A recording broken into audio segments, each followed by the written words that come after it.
Episode 8 देखने के बाद मैं एक ही चीज बोलना चाहूंगा। It was perfect.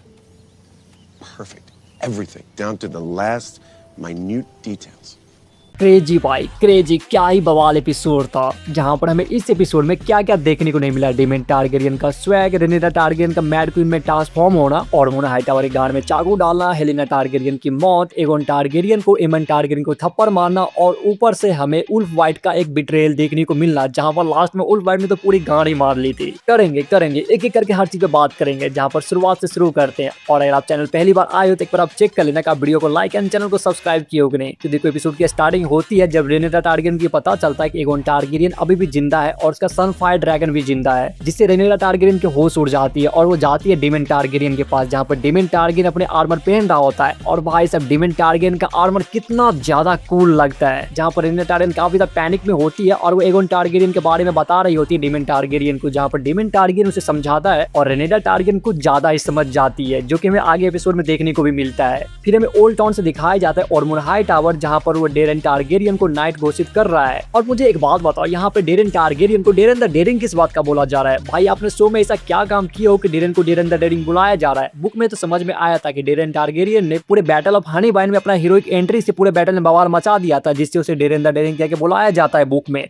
लेकिन शो में ऐसा आपने क्या किया जिससे आप डेरेन को डेरेन द डेरिंग कह के बुला रहे हो? बाकी अगर आपको बैटल ऑफ हनीबाइन के बारे में जानना है तो आप ये वीडियो जरूर से चेकआउट कर सकते हो। और यहाँ पे हमें ये दिखाया जाता है कि ऑर्मोना हाईटावर डेरेन टारगेरियन को नाइट घोषित करता है, और ये क्या फुद्दू सा तरीका था नाइट घोषित करने का। साथ ही में ऑर्मोना हाईटावर और ग्वेन हाईटावर डेरेन को बैटल में उतरने से मना करता है और टेसेरियन का यूज करने के लिए रोकता है, कि वो बोलता है कि डेरेन टारगेरियन को भी बैटल में नहीं उतरना है। और फिर हमें हेरन हॉल से सीन दिखाया जाता है एमन टारगेरियन का, जहां पर एमन टारगेरियन और एलिसिबर के बीच में काफी ज्यादा बातें होती है, जहां पर एलिसिबर अपने पास्ट के बारे में एमन टारगेरियन को बताती है। लेकिन इसके बाद हम फिर पहुंचते हैं टम्बलटॉन में, जहां पर ऑर्मोना हाईटावर अपनी आर्मी को खड़ा कर रही है बैटल लड़ने के लिए। लेकिन वहीं पर डेरेन टारगेरियन और ग्वेन हाईटावर एक प्लान बनाता है डील करने का डेमन टारगेरियन से, जहां पर कॉर्लिस वेलेरियन का सौदा करता है। जहां पर ग्वेन हाईटावर का प्लान ये होता है कि कुछ हिस्सों पर रेनेरा टारगेरियन राज करेगी तो कुछ हिस्सों पर डेरेन टारगेरियन, और इससे कॉर्लिस वेलेरियन भी एक्सेप्ट करता है, जहां पर कॉर्लिस वेलेरियन बोलता है या तो डेरेन टारगेरियन को रेनेरा टारगेरियन से शादी करवा दो, या फिर कुछ हिस्से पे डेरेन टारगेरियन राज करेगा और कुछ पार्ट पे रेनेरा टारगेरियन। लेकिन अपने डेमन भाई को ये सब बातें कहाँ पसंद आती है। वो ग्वेन हाईटावर को पकड़ता है और बोलता है कि तू यहाँ मरना पसंद करेगा या अंदर दीवार के पीछे मरना पसंद करेगा। उसके बाद ग्वेन हाईटावर वहां से भाग जाता है और कॉर्लिस वेलेरियन अपने आर्मी के साथ डेमन टारगेरियन के साथ निकल जाता है। लेकिन फिर वो वापस पहुंचते हैं हेरन हॉल, जहाँ पे एमन टारगेरियन को लगता है कि उसका वेगार वापस लौट चुका है। लेकिन जब वो खुल के देखता है तो वो वेगार नहीं था, बल्कि वो सनफायर ड्रैगन था। और वहां से नीचे उतर के आता है एगोन टारगेरियन, जिसे देखकर एमन टारगेरियन की हालत पटली हो जाती है और वो एगोन टारगेरियन के सामने नील हो जाता है, जहां पर एगोन टारगेरियन आते ही भाई इसको थप्पड़ जड़ देता है। और इसे देख लिटरली मैं काफी ज्यादा हंसने लगा था, जहां पर एगोन टारगेरियन बोलता है आई एम बैक। और ये होती है ना भाई साहब एक हीरोइक डायलॉग, जहां पर अब हम सबको ऐसा क्यों फील हो रहा है कि हम सब लोग एगोन टारगेरियन के पक्ष में धीरे धीरे जा रहे हैं। क्या ये आपको भी फील हो रहा है या सिर्फ मुझे ही फील हो रहा है? जहां पर एमन टारगेरियन एगोन टारगेरियन से माफी मांगना चाहता है, लेकिन एगोन टारगेरियन बोलता है मैं तुम्हें एक ही शर्त पे माफ करूंगा, क्योंकि एगोन टारगेरियन कुछ प्लान था। जहां पर एगोन टारगेरियन समझाता है हम पहले वेगार को ढूंढेंगे, उसके बाद वो टम्बलटॉन जाएंगे जहां पर डेरेन टारगेरियन को खत्म करेंगे, और उसके बाद फिर हम किंग्स लैंडिंग जाएंगे रेनेरा टारगेरियन को खत्म करने के लिए। और उसके बाद मैं रेनेरा टारगेरियन को खत्म करूंगा और फिर से किंग बनूंगा, और उसके बाद ही मैं तुम्हें माफ करूंगा। तो क्या ये सीजन 4 के लेकर हमें हिंट मिल चुका है कि सीजन 4 में हमें ऐसा देखने को मिलेगा? लेकिन फिर उसके बाद हम पहुंचते हैं किंग्स लैंडिंग, जहां पर रेनेरा टारगेरियन बिल्कुल ही पागल हो चुकी है। वो हाई सेप्टन के आगे पहुंचता है और बोलती है कि मुझे क्वीन एक्सेप्ट करो, लेकिन हाई सेप्टन उसे अपना क्वीन मानने से मना कर देता है, क्योंकि हाई सेप्टन कभी भी रेनेरा के पक्ष में था ही नहीं। और हाई सेप्टन वही है जो एगोन टारगेरियन को किंग बनाने में सबसे बड़ा योगदान निभाया था। और उसके बाद रेनेरा टारगेरियन काफी ज्यादा गुस्सा हो जाती है और शायद यहीं से वो मैड क्वीन में ट्रांसफॉर्म होना स्टार्ट हो जाती है। और उसके बाद रेनेरा टारगेरियन एलिन वैलेरियन को समझाता है कि तुम्हारे अंदर वैलेरियन खून है, और उसको मारने के लिए बोलता है, जहां पर एलिन वैलेरियन हाई सेप्टन को मार देता है। और उसके बाद रेनेरा टारगेरियन स्मॉल फॉक्स के सामने जाती है, जहां पर वो एक पावरफुल स्पीच डिलीवर करती है, जहां पर वो एक प्रोफेसी या song of ice and fire के बारे में भी थोड़ा बहुत बताती है, ताकि स्मॉल फॉक्स के पीपल उसे रिलेट कर पाए। और उसके बाद फिर हम पहुंचते हैं टम्बलटॉन, जहां पर डेमन टारगेरियन अपने आर्मी के साथ प्लान बनाते हुए दिखाई देता है कि बैटल ऑफ टम्बलटॉन कैसी लड़ी जाएगी, जहां पर ये लोग प्लान बनाते हैं। लेकिन यहाँ पर जो सबसे मुझे इंपोर्टेंट रोल लगा वो था रोडी द रूइन की, हाँ विंटरवुल्व्स का लीडर। भाई साहब पूरे बैटल को तो इसी ने संभाल रखा था, जहां पर पूरे टीम ब्लैक्स की आर्मी टम्बलटॉन पे अटैक करती है, लेकिन वहीं पर ऑर्मोना हाईटावर की आर्मी भी तैयार थी, जहां पर वो लोग भी सामने से वॉर कर रहे थे। और साथ ही ही में ऑर्मन हाईटावर बच्चे का वो यूज किया था दीवार पे ताकि डेमन टारगेरियन किसी को जला ना सके और टम्बलटॉन के अंदर घुस ना सके। लेकिन Daemon Targaryen being Daemon Targaryen वहां से बच्चे को हटने के लिए बोलता है और क्रैक्सिस को कमांड देता है गेट को तोड़ देने के लिए, जहां पर क्रैक्सिस दया बन के पूरे गेट को तोड़ता है और एक खतरनाक एंट्री मारता है। लेकिन इसी बीच में Ormund Hightower Ulf the White को ढूंढ रहा था क्योंकि उल्फ दी वाइट वेबरा दारू पी के हगने के लिए चला गया था और हगते हगते सो भी गया था। यहाँ पर ऑर्मन हाईटावर इसे पूरे शहर में ढूंढ रहा होता है, जहाँ पर जब इसे ये मिलता है तो इसे फिर कुत्ते की तरह पेलता भी है।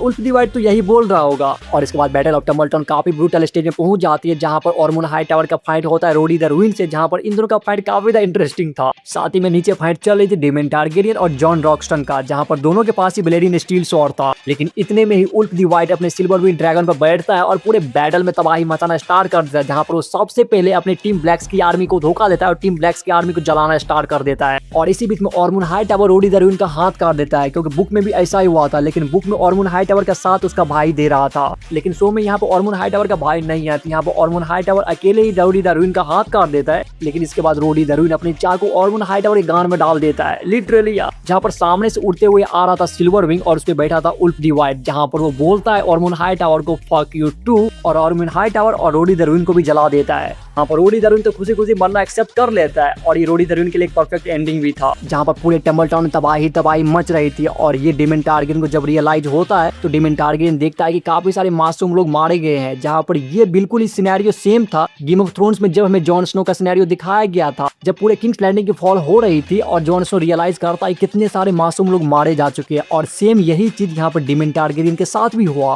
मतलब कि टम्बलटाउन की बैटल काफी द क्रूशियल स्टेज पे पहुंच चुकी है, जहाँ पर काफी सारे लोग यानी कि ऑलमोस्ट मारे ही जा चुके हैं। लेकिन फिर वहीं पर आते हैं कॉर्लिस वेलेरियन, जहाँ पर वो डेमन टारगेरियन को वहां से वो ले जाता है, जहाँ पर हमें इस बैटल में उल्फ दी वाइट का एक नंगा नाच देखने को मिला, जहाँ पर ऑर्मन हाईटावर मर चुका है, जॉन रॉकस्टन भी मर चुका है, डेरेन टारगेरियन का कुछ अता पता नहीं है, गोइन हाईटावर का भी कुछ अता पता नहीं है। लेकिन इसी बीच में किंग्स लैंडिंग से सीन दिखाया जाता है कि हेलेना टारगेरियन खिड़की से कूद जाती है और सुसाइड कर लेती है। और भाई साहब मुझे सही में यहाँ पर काफी ज्यादा दुख हुआ कि हेलेना टारगेरियन के साथ कितना ज्यादा बुरा हो रहा था। जहाँ पर इसके बाद में सीन दिखाई जाती है एलिसन हाईटावर की, जहाँ पर उसके आसपास काफी सारे बटरफ्लाइज उड़ने लगती है, जिसे देखकर एलिसन हाईटावर समझ जाती है कि हेलेना टारगेरियन की मौत हो चुकी है। और इसी एक हाई नोट पे एपिसोड 8 खत्म हो जाती है और इसी के साथ सीजन 3 भी खत्म हो जाती है। बाकी भाई साहब सीजन 3 मुझे अभी तक का बेस्ट सीजन में से एक लगा। बाकी इस एपिसोड में और भी काफी सारी इंटरेस्टिंग डिटेल्स थी, जिसको मैं आने वाले वीडियो में जरूर से कवर करूंगा। बाकी आपको ये एपिसोड कैसा लगा अपना ओपिनियन कमेंट करके जरूर से बता सकते हो। बाकी ऐसे गेम ऑफ थ्रोन्स और House of the Dragon video देखने के लिए don't forget to like and subscribe this channel. बाकी मैं मिलता हूं आपसे नेक्स्ट वीडियो में, तब तक के लिए चिल मारो।